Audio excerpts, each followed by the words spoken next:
అంటే ఇప్పుడు ఇక్కడ ఈ సంపత్ కుమార్ కు వీళ్ళకు వార్ నడుస్తుంది కదా, పిలిచినట్టు రాహుల్ గాంధీ పిలిచినట్టు కాంగ్రెస్ పార్టీలో చల్లారని అసమ్మతి సెగలు.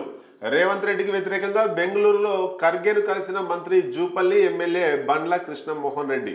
తనకు ప్రాధాన్యం లభించడం లేదని బీఆర్ఎస్ నుండి ఎమ్మెల్యేని తీసుకొని కనీసం సహకరించడం లేదని, అంటే బీఆర్ఎస్ నుంచి ఎమ్మెల్యేని తీసుకొచ్చినా కూడా నాకు ప్రియారిటీ ఇస్తలేడు, నేను తీసుకొచ్చిన ఎమ్మెల్యే కూడా ప్రియారిటీ ఇస్తలేరు, అక్కడ సరిత తిరుపతి అయ్యాకే సంపత్ కుమార్కే టికెట్ ఇస్తారు, ప్రియారిటీ ఇస్తారు అనేటువంటిది జూపల్లి కృష్ణారావు ఎవరి దగ్గర, ఖర్గే దగ్గర, సన్నిహితుల వద్ద వాపోయిందట. ఖర్గే దగ్గర కూడా చెప్పిండట విషయం.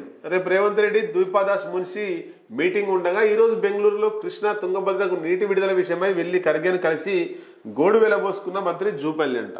అంటే వంక పెట్టుకున్నాడు, నీటి గురించి పోతున్నా అని చెప్పేసి వంక పెట్టుకొని పోయే ఉద్దేశం అది, కానీ పోయే ఉద్దేశం రేవంత్ రెడ్డి మీద కంప్లైంట్ చేయడమే. కాకపోతే ఈ విషయం కోసం పోతున్నారు.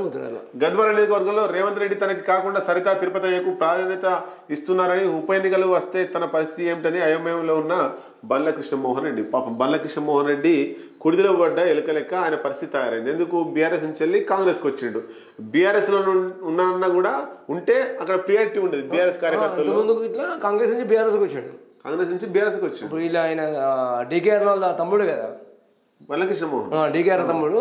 ఆమె పోయినప్పుడు ఆమె బీజేపీలో పోయింది, ఆయన బీఆర్ఎస్ పోయాడు. ఓకే, అయితే ఈయన కాంగ్రెస్ వచ్చాం, కాంగ్రెస్ నుంచి బీఆర్ఎస్ లో బీజేపీ ఎమ్మెల్యే గెలిచిండు, సారీ బీఆర్ఎస్ ఎమ్మెల్యే గెలిచిండు.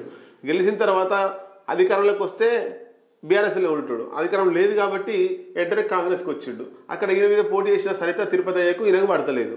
అయితే ఇంట్లో ప్రియారిటీ లేదు, ఆన్లో ప్రియారిటీ లేదు. అంటే సరిత తిరుపతి మంచి ఫాలోయింగ్ ఉంది, ఆ ఎన్నికల్లో గెలిచేది. కానీ డీగా చేసిందంటే బీజేపీ నుంచి కొంత సపోర్ట్ చేసింది ఇండైరెక్ట్ గా ఎవరికి, బండ్ల కృష్ణ. లేకపోతే ఆమె గెలిచాడే, సరిత తిరుపతి గెలిచేది. ఆమె వాస్తవానికి గద్వాల సీటు ఆమెది. ఓకే, పోటీ చేయాలి. ఎవరు, డీకేఆర్. మేము పోటీ చేయడం వల్ల ఈ సరిత తిరుపతి గెలుస్తున్న ఉద్దేశంతో ఆమె వేసిందంటే ఇంకో క్యాండిడేట్ పెట్టి ఇండైరెక్ట్ సహకరించింది, సహకరించింది. దానివల్ల గెలిచింది, లేకపోతే సరిత తిరుపతి గెలుసు. అంటే సరిత తిరుపతి ఓడిపోవడానికి ప్రధాన కారణం డీకేఆర్. తన తమ్ముడు గెలవాలని డమ్మి క్యాండిడేట్ పెట్టింది. మొత్తం మీద కాంగ్రెస్ లో లుకలుకలన్నీ కూడా బయటపడుతున్నాయి.